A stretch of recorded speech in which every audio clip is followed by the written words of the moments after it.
മുഖ്യമന്ത്രി Shri V D സതീശന്റെ ഇന്നത്തെ ബജറ്റ് പ്രസംഗത്തിൽ വളരെ ശ്രദ്ധേയമായ ഒരിടം പൊന്നാനിക്ക് ലഭിച്ചിരിക്കുന്നു എന്ന് പറയാൻ ഞാൻ ആഗ്രഹിക്കുന്നു. ബജറ്റ് പ്രസംഗത്തിൽ അദ്ദേഹം പറഞ്ഞ രണ്ട് പ്രധാന പദ്ധതികൾ, ഒന്ന് പൊന്നാനി തീരദേശത്തിന്റെ കടൽഭിത്തിയാണ്. അത് കാപ്പിരിക്കാട് തൊട്ട് അഴീക്കൽ വരെയുള്ള 8ലധികം കിലോമീറ്റർ വരുന്ന തീരദേശത്തെ കടൽഭിത്തി, അത് ചെല്ലാനം മോഡൽ കടൽഭിത്തി എന്നൊരു വലിയ പദ്ധതിയാണ്. അത് നബാർഡ് പോലുള്ള ഏജൻസികളുടെ വായ്പയോടുകൂടി മാത്രം പൂർത്തിയാവാൻ ഇടയുള്ളൊരു പദ്ധതിയാണ് നിലവിലുള്ള സാഹചര്യത്തിൽ. അപ്പോൾ അത് കൃത്യമായിട്ട് ബജറ്റിൽ മുഖ്യമന്ത്രി പ്രസംഗത്തിൽ പരാമർശിച്ചിട്ടുണ്ട്.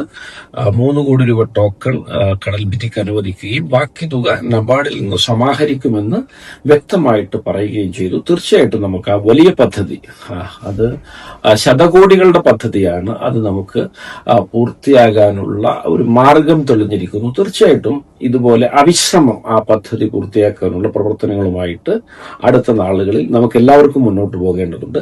രണ്ടാമതായിട്ട് പൊന്നാനിയെ സംബന്ധിച്ചിടത്തോളം പൊന്നാനിയുടെ ഒരു ചരിത്രവും പൈതൃകവും പൗരാണികതയും പശ്ചാത്തലവും പാരമ്പര്യവും ഒക്കെ ഇനി ലോകം മുഴുവൻ ചർച്ചയാവാൻ പോവുകയാണ്.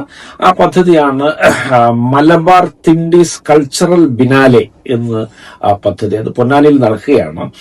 കൊച്ചിൻ ബിനാലയ്ക്ക് ശേഷം കേരളത്തിൽ ആദ്യമായി നടക്കുന്ന, അല്ലെങ്കിൽ രണ്ടാമതായിട്ട് കേരളത്തിൽ നടക്കുന്ന ബിനാലെയാണ് പൊന്നാനി ബിനാലെ. അത് മലബാർ തിണ്ടീസ് ബിനാലെ ആണ്. തീർച്ചയായിട്ടും മലബാറിൽ പൊന്നാനിക്കുള്ള സഹസ്രാബ്ദങ്ങളുടെ ചരിത്രപരമായ ഇടം, അതിനോട് കേരളം നീതി ചെയ്യുകയാണ് ഈ മഹത്തായ പ്രഖ്യാപനത്തിലൂടെ എന്ന് പറയുന്നത് ഞാൻ ആഗ്രഹിക്കുന്നു. നമ്മുടെ പൊന്നാനി കളരിയും സൈനുദ്ദീൻ മഖ്ദൂംമാരും ഉമർ ഖാളിയും ഒക്കെ ഇനി വലിയ തോതിൽ അനുസ്മരിക്കപ്പെടും. അതുപോലെ തന്നെ പൊന്നാനിയുടെ മാരിടൈം ഹിസ്റ്ററി ഉണ്ട്. കടലോരത്തിന് ഒരു നിർമ്മാണവും അതിനു മുമ്പ് കുഞ്ഞാലിമരക്കാരുടെ നേവൽ ബേസ് ആസ്ഥാനവും ഒക്കെ ആയിരുന്ന ഒരു കാലഘട്ടം, ഒരു ഓർഗനൈസ്ഡ് ലൂട്ടിന് പൊന്നാനി വിധേയമായ കാലഘട്ടം, ഒരു പോർട്ടുഗീസ് കാലഘട്ടം, അങ്ങനെ ആ പൊന്നാനിയുടെ ഒരു സഹസ്രാബ്ദത്തിന്റെ സാംസ്കാരിക പൈതൃകമാണ് ഇനി ലോകം മുഴുവൻ വിനിമയം ചെയ്യപ്പെടുന്നത്.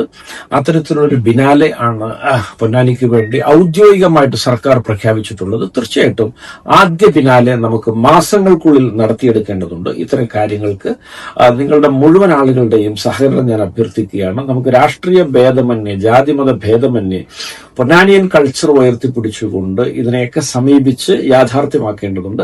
തുടർന്ന് നിരവധിയായ സൂക്ഷ്മ പദ്ധതികൾ വേറെയുണ്ട്. അത് ബജറ്റ് വിശദാംശങ്ങളിൽ ലഭ്യമാണ്. ഞാൻ മുഖ്യമന്ത്രിയുടെ പ്രസംഗത്തിലെ പരാമർശ വിധേയമായ കേരളത്തിലെ സുപ്രധാനമായ ചുരുക്കം വിരലെണ്ണാവുന്ന പദ്ധതികളിലെ 2 പ്രധാനപ്പെട്ട പൊന്നാനിയൻ പദ്ധതികൾ ആണ് നിങ്ങളുടെ മുമ്പാകെ ഞാൻ പറഞ്ഞത്. തീർച്ചയായിട്ടും നമുക്ക് ഒത്തൊരുമിച്ച് ഇവയൊക്കെ സാധ്യമാക്കാൻ, അത് സാധ്യമാവുന്ന ഇടം വരെ ഒരുമിച്ച് നീങ്ങാമെന്ന പ്രത്യാശ ഒരിക്കൽ കൂടി നിങ്ങളോട് പങ്കുവെക്കുന്നു. നന്ദി, നമസ്കാരം.